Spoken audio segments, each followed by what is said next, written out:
This segment of the news has been brought to you by Sun Oil Limited. Welcome back. Here's a look at what's happening with COVID-19 locally. The National COVID-19 report updates 731, indicating there are currently 69 active cases of COVID-19. As the Ministry of Health and Wellness confirmed just one new positive case, a female of Apico.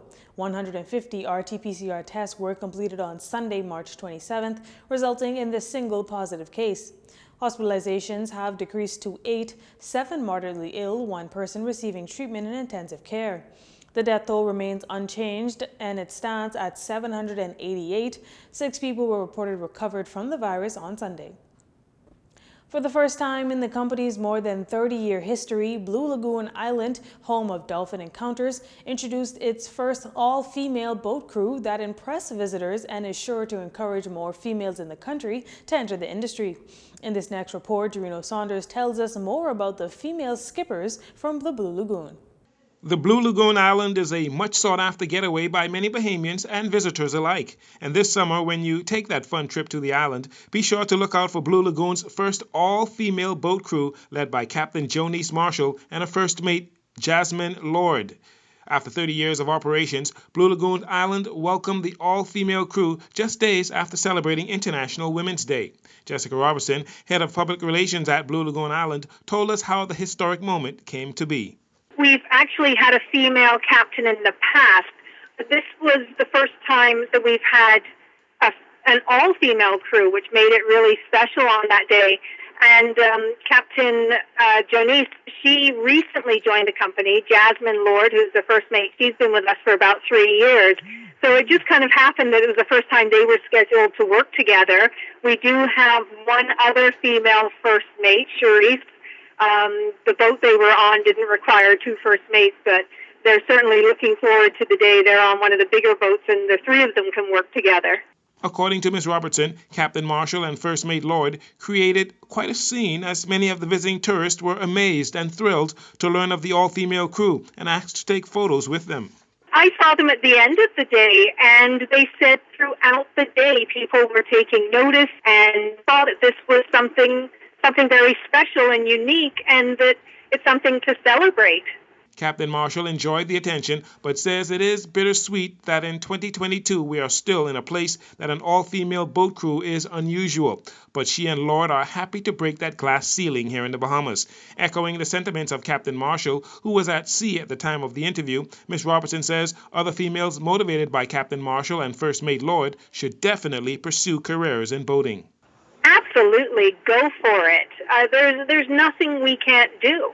And I think it was Captain Jonice said that. You know, she encourages young women who see her and Jasmine out there doing this, that they're proof that you can do this if you want to do it. It's maybe a male-dominated field, but it doesn't have to be.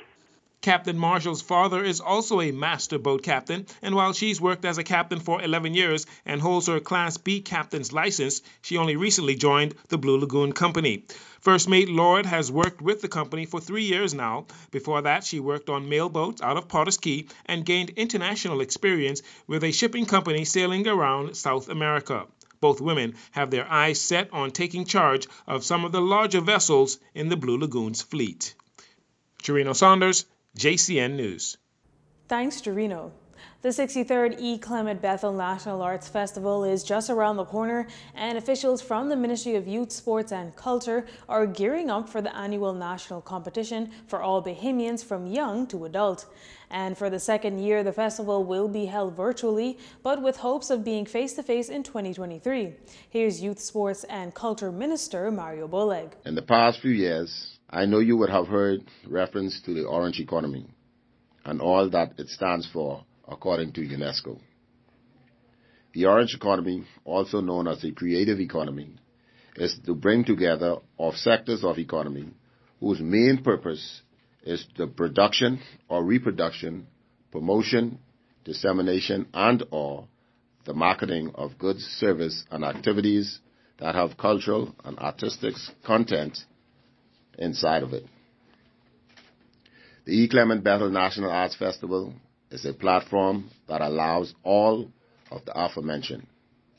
Sonovia Pierre, Senior Culture Affair Officer within the ministry, says persons interested in taking part in the festival have until this Friday, April 1st, to send in application forms. She shares this about the virtual aspect of the festival.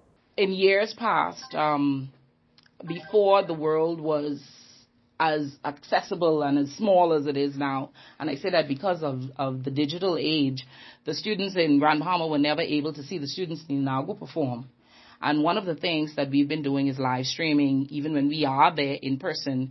And with this being digital, they are able to see each other perform.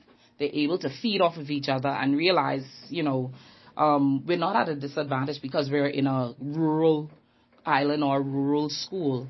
And so the nationalness of the festival has gotten that much bigger. E. Clement Bethel was a Bahamian composer, pianist, and a choral director who became the first director of culture in the Bahamas. The festival showcases talents in music, dance, art, and drama. A local business owner gives back. Catherine Benaby II, proprietor of KBII Communications, donates $800 in signage to the Carlton Francis Primary School.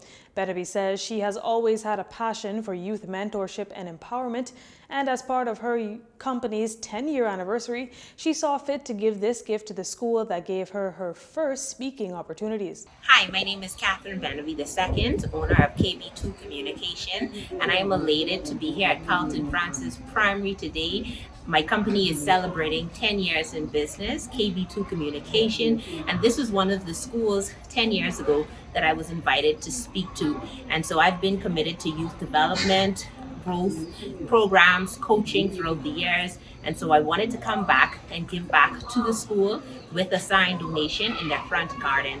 And so I believe in youth development. I believe in growing our nation's youth. And so what better choice to give this donation to today?